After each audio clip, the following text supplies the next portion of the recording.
Hey guys, it's Fred and Sheila McCoy, Hatfield McCoy Museum, Liberty, Kentucky.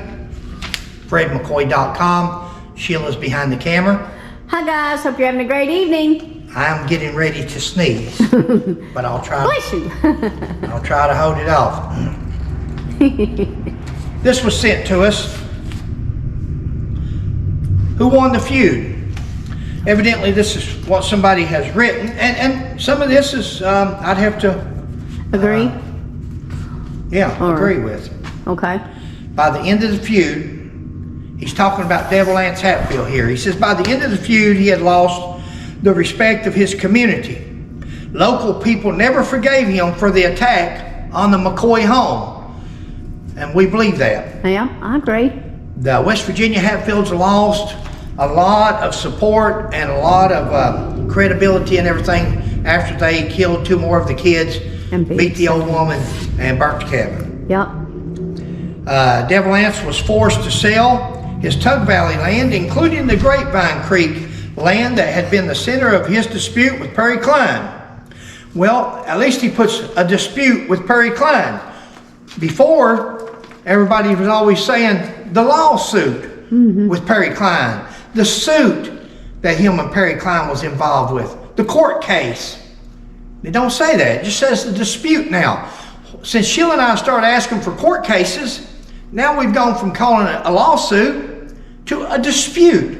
Huh. We're making a change.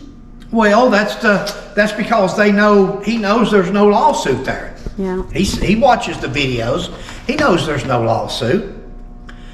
Moved out of the community to Island Creek. He lost his brother Wall to prison, and it seems his brother Elias to differences of opinion. His sons were continually on the run from the law, and he himself spent many years in fear of bounty hunters and legal problems. He never attained the economic or political status locally that for a time seemed possible. Definitely not a win. I believe that. Definitely not a win for Devil Lance Hatfield. Perry Cline died in 1891, tuberculosis. Jim Vance died in 88 by Frank Phillips. Bill Dempsey died in 88. Says here, here's something you can ponder on. Research or? Ponder on it. This gentleman writes, Frank Phillips wasn't even invited to the hanging of Ellison Mounts. First of all, it's Ellison Hatfield Mounts. He was a Hatfield. Yes, he was. Ellison Hatfield and his cousin, first cousin Harriet Hatfield, had Ellison together. That's always been said. That's a little bit of the reason why he was mentally Challenged. Challenged. Thank you, babe. If I call it retarded, she gets mad at me. Yeah, that's not nice. But it is what it is. I mean, he definitely had some kind of a Challenge. mental challenge, yeah. But he says here that Frank wasn't invited to the hanging of Ellison Mounds. Invited? When did they start? When did they start handing out invitations to a hanging? You're invited to a hanging. February 18th, 1890. Be there. Yeah. Be there or be square. That's what I was thinking. Yeah. So was other people out there. So was other people. That does not make sense. Wasn't Alan. invited to the hanging. Well, that's funny because in a bunch of the stories, and I won't say because I'm not sure on this fella. This was sent to us in the mail. Okay. Or by email, rather. Email. But a lot of people says that Frank Phillips was at the hanging and he was drunk. He was drunk, staggering around, somewhat like they had Randall McCoy in the movie, yeah. I imagine. Yeah. You don't need an invitation to attend a hanging. It's a public. It's a public hanging. Yeah. Even though they had the fence up around it, you couldn't have no more than 50 people inside the enclosure. All you had to do was get up on the hill. If I wanted to look over through there, I can get on that chair right there and stand and see a little bit farther. Yeah. And that's what a lot of people did. And that's what they did. More people was on the outskirts than they were inside the fence. Yeah. They could see, they had better vision. Especially if you was a short man. Yeah. That's where I would have been up on the hill. If you want to see that. Me, None of the major players of the feud won. This is me on here. Nobody won the feud. In fact, in Sheila's and our big book, we write front page, who won the Hatfield McCoy feud? Nobody. See the very last page for the answer. And on the very last page it says nobody. Nobody won the feud. No. Nobody won. I don't care how many was killed on one side or the other. What wasn't, one side killed more. They killed a heck out of the McCoys. They burnt their cabins. They bushwhacked them. They were dirty. Yeah. Dirty scoundrels. Wasn't nothing manly about it. It wasn't like they stood out there like Wyatt Earp, had their gun battles. I mean, man, they burnt their houses down, climbed up on top of their houses, shot the women as they run out of the house. How manly is that? Nothing to brag about, saying, well, we killed more of you than you did us. Well, yeah, I'd rather be known for that than I would to be a bushwhacker like that, a chicken. Crap. I didn't say it. Okay. Chicken. Good job. But Devil Ants lost. They lost. They lost business. He had to look over his shoulder. Had to look over his shoulder. He slept with one eye open. Yeah. Bodyguards or whatever you want to call them. The boys stayed on the run, Cap and Johnsy. Yeah. Johnsy went to prison for 15 years, I believe, or something like that, before he finally got out. So Cap wrote letters begging the governor to forgive him and call amends, and his days of killing was over, wanting peace. Devil Ants, up till the day he died, trying to get peace, trying to get Randall to recall the warrants.